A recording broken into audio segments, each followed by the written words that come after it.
ആണെങ്കിൽ അല്ലെങ്കിൽ ഏതെങ്കിലും കമ്പനി കയറാൻ പോകുന്ന ആളാണെങ്കിൽ നിങ്ങളോട് ആരും പറഞ്ഞുതരാത്ത 3 കാര്യങ്ങളുണ്ട്. എന്താണല്ലേ പറഞ്ഞുതരാം.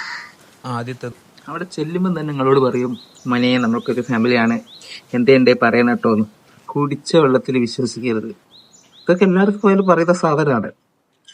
രണ്ടാമത്തെന്ന് വെച്ചാൽ അവിടെ ഉള്ളത് ആവറേജ് ആൾക്കാരും മറ്റേ സർപ്പങ്ങളായിരിക്കും. നമ്മളൊരു എന്താ പറയാ, രാജവെമ്പാലിനെ ഇവരെ വെച്ച് നിർത്തിയാൽ രാജവെമ്പാൽ എടുത്തിട്ട് നമുക്ക് അവിടെ നിൽക്കാൻ പറ്റും. പക്ഷെ ഇവരെടുത്തിട്ട് നമുക്ക് അവിടെ നിൽക്കുന്നതിനെക്കാട്ടും എല്ലാം അവിടെ നിന്ന് ഇറങ്ങി ഓടുന്നവരാ. മറ്റേ എന്താ പറയാ, രാജ്യസഭയിലുള്ളതിനെക്കാട്ടും കൂടുതൽ പൊളിറ്റിക്സ് ആയിരിക്കും ഇവിടെ ഉണ്ടാവുക. യൂഷ്വലാണ്, എല്ലാ കമ്പനീസിലും ഉണ്ട്. മൂന്നാമത്തേലേക്ക് വരികയാണെങ്കിൽ, നമ്മളൊരു കമ്പനിയിൽ കയറി ചെന്ന പാടെ തന്നെ ഹായ് ബായ് അങ്ങനെ പറയരുത്. കുറച്ച് കംഫർട്ട് ആവാൻ കുറച്ച് ടൈം എടുക്കണം. നമ്മൾ പെട്ടെന്ന് തന്നെ കംഫർട്ട് ആവരുത്. പെട്ടെന്ന് കംഫർട്ട് ആയി നമ്മൾ എന്താ നമ്മളുടെ ഇതെന്ന് അവർക്ക് കിട്ടും, അതിനുള്ള പണി തന്നുകൊണ്ടിരിക്കും. പക്ഷെ കംഫർട്ട് ആവാൻ തന്നെ 1 മാസമൊക്കെ കഴിഞ്ഞ് വെല്ലനെ കംഫർട്ട് ആവുകയാണെങ്കിൽ നമുക്ക് ഏകദേശം ലോങ് ലാസ്റ്റ് ചെയ്യാം. ഇതൊക്കെ നമ്മൾ കുറച്ച് ശ്രദ്ധിച്ച് പോയാൽ നമുക്ക് ഒരു സ്റ്റെബിലിറ്റി ഉണ്ടാവും. സോ അത്രയൊക്കെ ഉള്ളൂ.